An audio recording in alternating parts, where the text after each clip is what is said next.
I dipendenti dell'Ufficio delle Entrate stamane riuniti in assemblea, cosa chiedete? Questa è un'assemblea che non è contro, è un'assemblea che serve a sensibilizzare quello che sta succedendo oggi in Italia a seguito del decreto della spending review, cioè della revisione della spesa, che sembra portare qualche complicazione a quella che è la gestione del pubblico impiego che abbiamo visto fino ad oggi e nello specifico nostro, quello delle agenzie fiscali. C'è stato già un accorpamento che riguarda l'Agenzia del Territorio, cioè il catasto per fare capire ai cittadini, con l'Agenzia delle Entrate, e un'altra che riguarda invece i monopoli di Stato con l'Agenzia delle Dogane. Questo nell'ottica di un risparmio di spesa fa tendere, diciamo, l'obiettivo acquisitenda è quello di risparmiare soprattutto sulle posizioni dirigenziali e sulla soppressione di alcuni uffici periferici che hanno, per una serie, diciamo, di motivi che riguardano o la collocazione territoriale dove sono allocati, quindi comuni inferiori ai 30.000 abitanti, o il numero degli addetti, un rischio molto evidente di soppressione.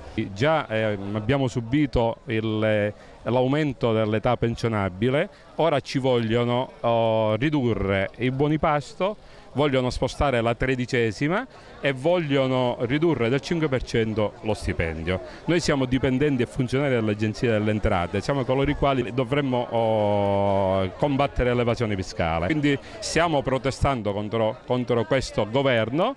In modo così per ora faremo delle assemblee qua all'entrata dei posti di lavoro per fare sapere anche alla gente qual è il motivo delle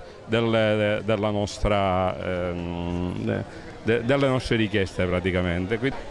Lei è componente del sindacato Salfi, aver lanciato un appello a tutti quanti i componenti degli altri sindacati per unirvi in questa protesta.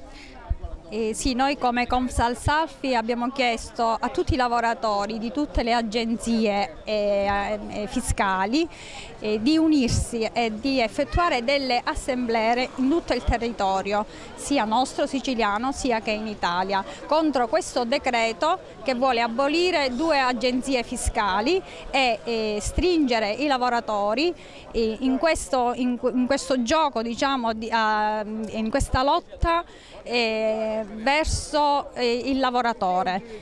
Noi siamo con i lavoratori, io sono una lavoratrice dell'Agenzia delle Entrate e non siamo più d'accordo sul colpire solo i lavoratori togliendo denaro soltanto alle classi lavoratrici.